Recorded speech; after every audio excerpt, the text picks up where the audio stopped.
Bakit nga ba mas gusto ng anak mo na maglaro ng Roblox kaysa sa maglaro ng Piko at saka tumbang preso? Dati po kasi guys, no, ang pinakamasayang tunog para sa atin ay yung sigawan sa labas tuwing hapon para magpatintero.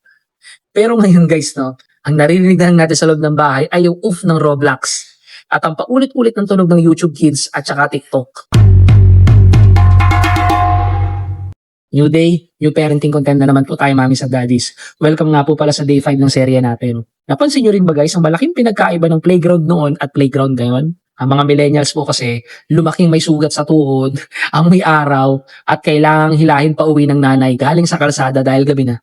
Pero ang mga kabataan naman po ngayon, kailangan mo pambayaran para lang lumabas ng kwarto. Bakit nga ba parang tila tinalo na ng pixels at screen ang saya ng pisikal na laro?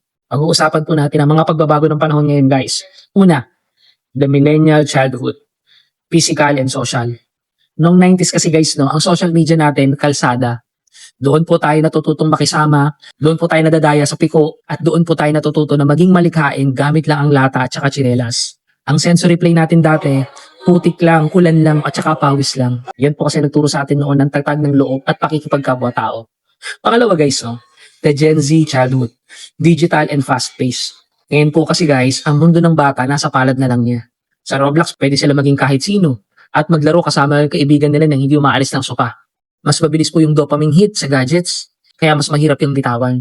Pero ang kapalit po, mas kaunti ang physical activity at mabilis silang maboard kapag walang hawak na screen. Ang gadgets po kasi ay nagiging instant yaya ng bata para tumahimik sila sa gitna ng pagiging busy natin. Dito po sa Gene and Gen Parentings guys, no, hindi naman po namin sinasabi na masama ang technology. Pero naniniwala kami sa balanse. Ang mga damit po namin, dinisenyo namin para maging komportable yung anak mo. Mapa-Roblox man yan sa sopa o takbuhan sa parke, ang layunin natin ay hindi pigilan ng modernong panahon. Kundi siguraduhin na hindi nila nakakalimutan ang saya ng pagiging bata na gumalaw at pawpawisan. Kaya mami at daddy, no, ang screen po ay bahagi ng buhay nila. Pero ang mga pang Pinoy na laro, dapat po maging bahagi ng pagkatao rin nila. Madalas po guys, ginagamit din natin ang gadget para lang mapakain ng mabilis yung anak natin, di ba? Kaya bukas po sa day 168, hihimayin naman natin ang isa pang gera, which are yung food and nutrition. Kanin, sabaw at Cerelac ba noong 90s? O ang mga modernong BLW at organic choices ng mga magulang ngayon?